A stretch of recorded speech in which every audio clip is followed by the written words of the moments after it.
Hey guys, welcome back. Today I'm going to take you through how to replace a tie rod end. Doesn't matter whether it's inner or outer, but in this case it is an outer, without having to do a front wheel alignment when you're done. Now, the first requirement for this is your vehicle has to be fairly well in alignment to start with. If you've got any heavy pull in it, what we're doing here is not going to put it's going to put it right back where it was. So if you're already out of alignment, you're going to end up out of alignment still, and you really should have it checked. But if it doesn't pull going down the road, and it's in fairly decent condition there, then you follow this procedure. You're not going to have to worry about taking it to the shop for an alignment. What you see me doing here is I've got a tape measure, and I'm actually measuring the front toe, because that is the alignment. That is what is going to change if you don't put it back together properly. What I do is I mark on each brake rotor where I hook the tape measure.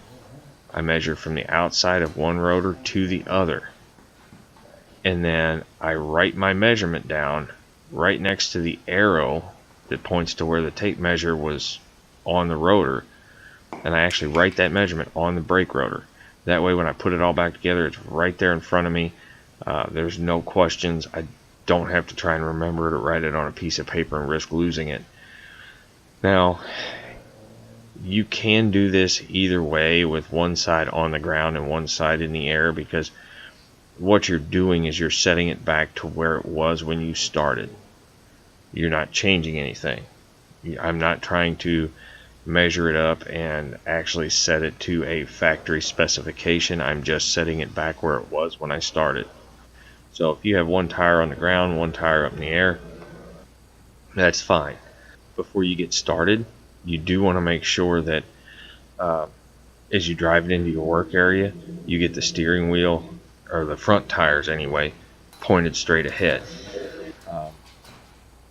Easiest way to do that is just back up about 10 feet, pull forward, hold the steering wheel steady as you pull forward, and make sure that you're going in a straight line. You don't feel like you're turning. If you're a little bit out one way or the other, it's not going to hurt anything. Now, here you can see my measurements and my little arrow that points to where the tape measure was, where I measured against the brake rotor, and I do that in the front and the rear. That way I have two measurements that I can double check. So now, just to give you guys a heads up, the parts of this video that are not essential to how to do this without an alignment, I speed up a little bit, because it is the basics of replacing a tie rod end. It's fairly simple, but I will kind of go through that. Right now I'm just taking the old cotter pin out so I can get the nut off that holds the end of the tie rod, the stud, up into the knuckle line. Here I'm just cleaning the threads on that inner rod. They're really rusty and dirty, and some penetrating out here just is going to make it that much easier to back that nut off, because that is the nut that jams it to keep the inner tie rod from turning inside the outer tie rod as you're going down the road. Now, back to the measurement. When you make your measurement, you want to get as fine as possible. Now, I was down to a 32nd of an inch. Now my tape measure only goes to 1/16, but just keep in mind, if it's halfway in between 1/16 and 1/8, you're at 3/32. So you can kind of do it that way, but that way you can get as close as possible. And if you're off by, you can be off by as much of 1/8 of an inch, and it's really not going to cause you any alignment problems. You might notice something slight, but generally there's a couple degrees of variance in alignment anyway, so it's nothing major to worry about. You're not going to necessarily wear the tires unless you were already fairly close to being out of alignment. Now, you can see there's some flats on the inner tie rod. I have that 13mm jammed up against a control arm to hold it in place because I don't want that turning. I just want to back that nut off so that I can turn the outer tie rod portion that connects to the steering knuckle off of the inner tie rod portion. It's very important that you don't turn the inner tie rod inside.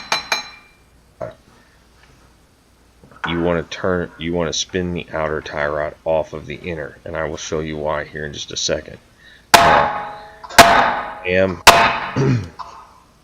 tapping that stud out with a hammer. You just need to be very careful that you don't peen the top edge over. Not that you're reusing it, but that hole is fairly tight.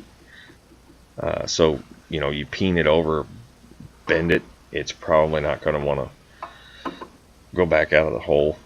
Now,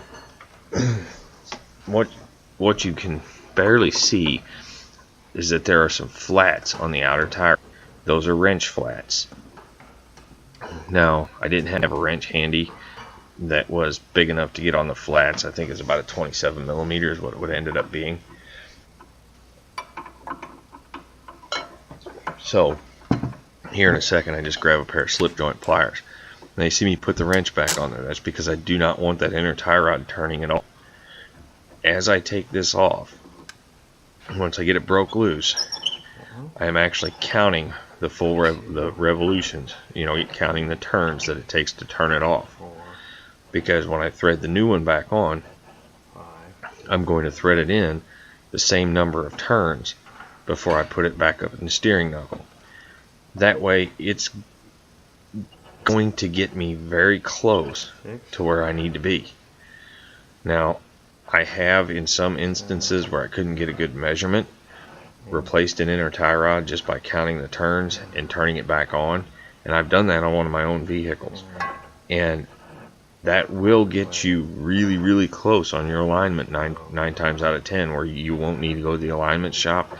But I do highly recommend, if you can, take the measurements.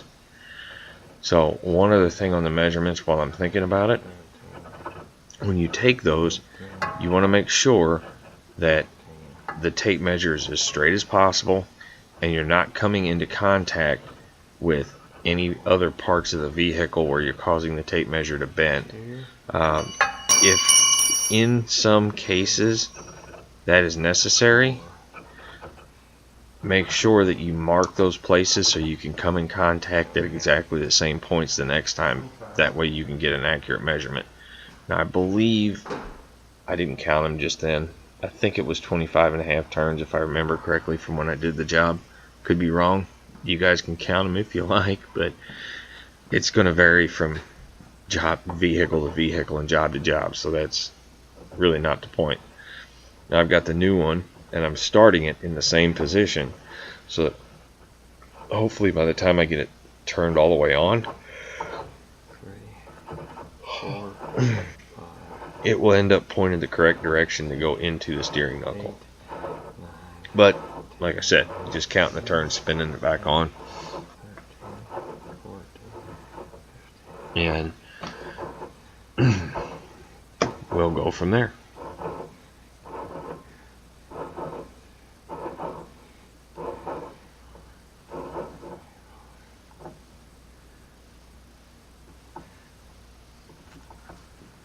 Okay, now that I've got it spun back on, I'm trying to get the angle right to get it in the steering knuckle.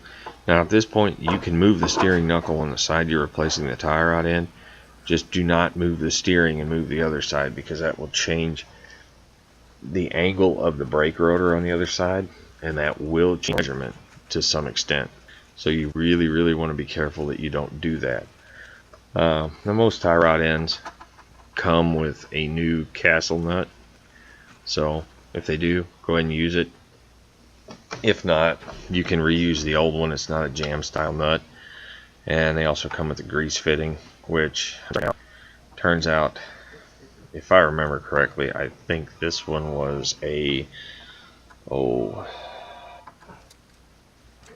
just a little bit bigger than a quarter. I'm thinking it was 9/32, if I remember correctly.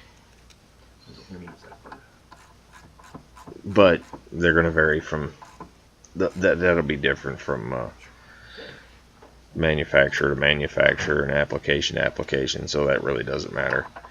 But I got the grease fitting in, and then I'm just running it down tight with the impact, and then I grab the torque wrench and set the torque on it.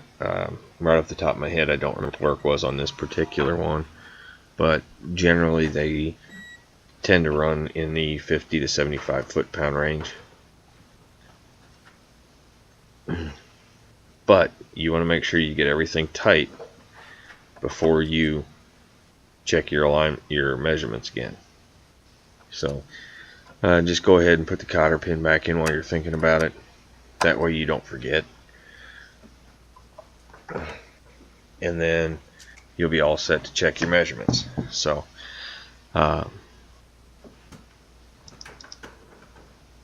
what I did here, and you'll notice when you once you check your measurements to get it set, what you're going to need to do is take your wrench on your inner tie rod. You don't have to take it back apart now.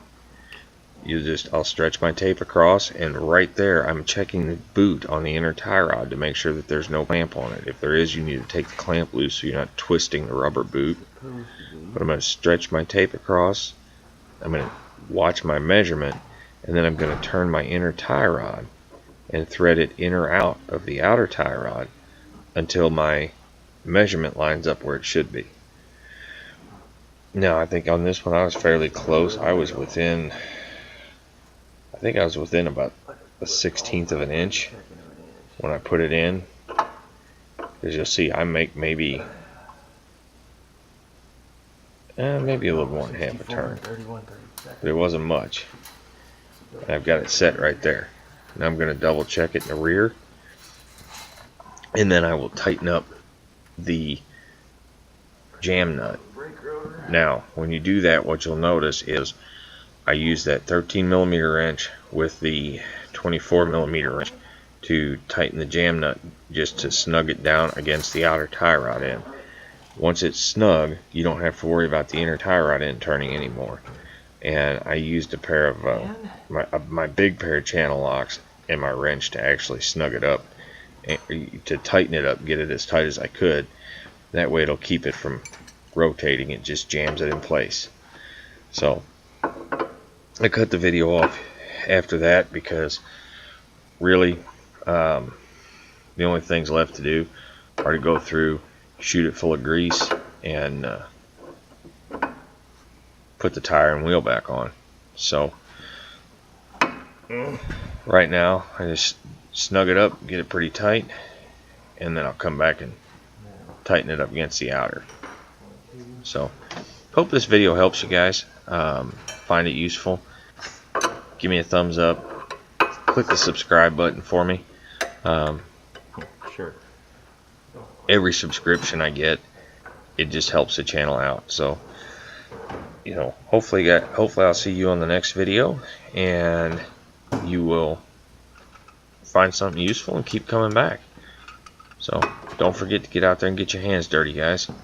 There's nothing you can't fix if you try.